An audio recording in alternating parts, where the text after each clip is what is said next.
கல்யாணம் வேண்டாங்கிறா, கல்யாணம் பண்ணுங்கிற, கல்யாணம் வேணாம். நான் கல்யாணம்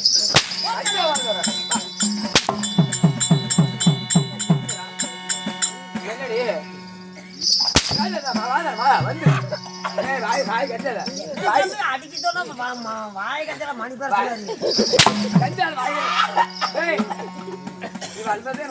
அடிக்க சேமிப்பா வீட்டுக்கு தூரம் பார்த்துட்டு போயிட போறேன்.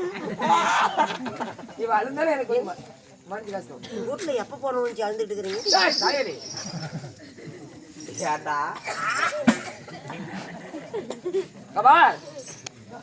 நீ கரெக்டா இருந்தா உன் பல்ல அந்த மீறுவாள வார்த்தையா? மீறுவாளா எங்க தாய் தந்தையாகப்பட்டவர் நாமளும் எனக்கு தெரியும்.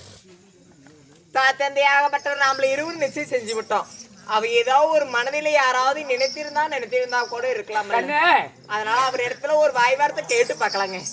உன் மனதில யாராவது நினைத்திருக்கிறியா கண்ணே? நான் திருமணம் உனக்கு யாருக்கு நிச்சயம் தெரியுதா? உன் மனம் மிகவும் சந்தோஷப்படும். அவர் எந்த நாட்டு மன்னர்? எந்த நாட்டு மன்னன்? எந்த நாட்டு மன்னர் தெரியுமா கண்ணே? அப்பா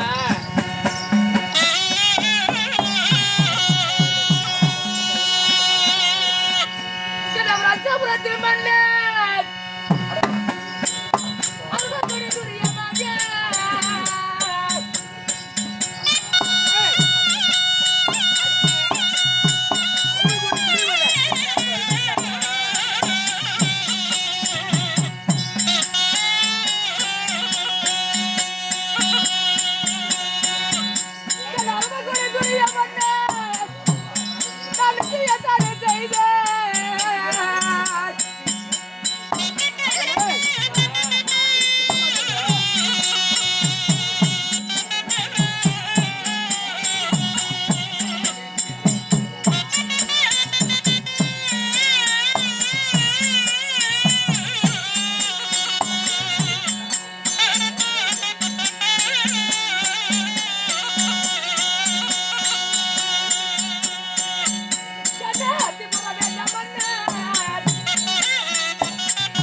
அத்திபுரத்து வேந்த மன்னன் அரவக்கோடி திருவனுடைய மகனாப்பட்ட இலக்கிய குமாரை உனக்காக நான் திருமணம் செய்து வைப்பதற்காக அதாவது நான் வெத்தல் தாமரை மாத்தி விட்டேன்.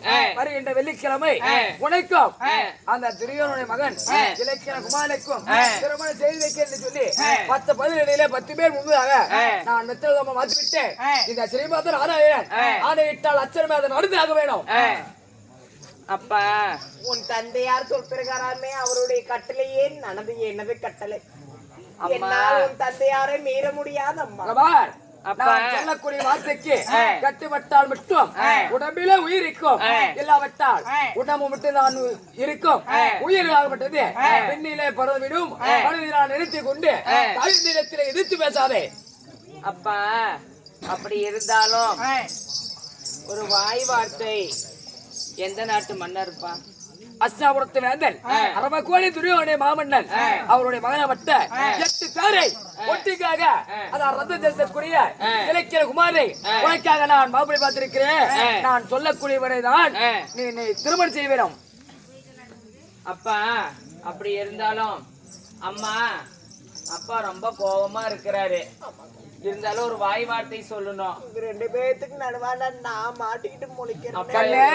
இந்த வாய் வார்த்தையை உரைத்தா கொண்டு போட்டுருவாருமா. பாருங்க ஐயா இப்படியே புரசங்குட்டியே மாவட்டையும் மாட்டிட்டு முழிக்கிறேன். என்ன பெத்தல்ல வா கண்ணே.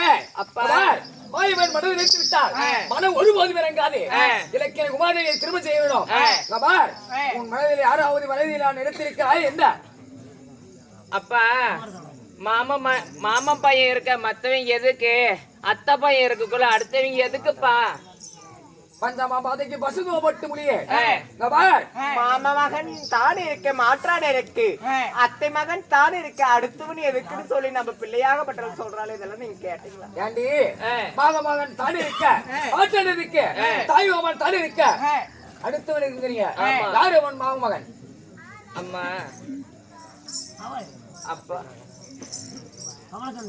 அத்தை மகனாக விளங்கப்பட்ட அபிமன்னன் தான் நினைச்சிருக்கிறப்பா. வீரவாள் அபிமன்னன். ஆமா. அர்ஜுனுக்கும் அழகு சுமத்திரி பிறந்த வீரவாள் அபிமன்னன் உன் மகன். பாண்டவர் என்று இங்கு சொல்கிறார். கண்ணவனை பிறந்த குண்டு ஜாதி பசங்க அவருக்கு இருப்பதற்கு இளம் இருக்குதா? நாடு நகர் இல்லாமல் அதாவது ஒரே காரியத்தை வாழ்ந்து கொண்டிருக்கா. அதனால அவங்களே போந்த மகன் அபிமன்னன் குட்டி நாடு இருக்குதா? அத்தை மகனும் எல்லாம் ஒன்றுமல்ல, வீரவாள் அபிமன்னனை ஒருபோதும் திரும்ப செய்து விட மாட்டேன்.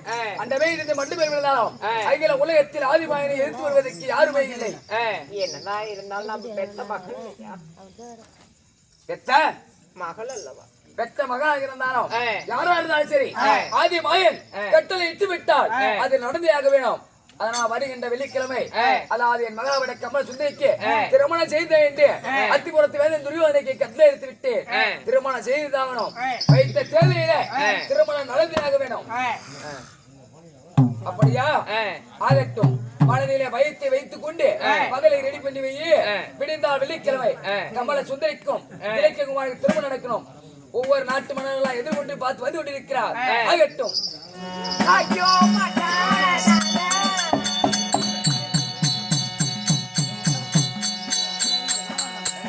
அப்பா தேவியால் கண்ணே தேவி அப்பா இதற்கு மேல கொள்ள நீ போனாலும் போய் விடுவாய். அதனால கல்லறை சரி இருக்குது. விடி வரை உன்னை கல்லறை சரி போட்டு வைக்கிறேன். யார் என்றதை நானும் பார்க்கிறேன். அம்மா அம்மா தந்தையார் எவ்வளவு சொன்னாலும் தியாக போறதில்ல.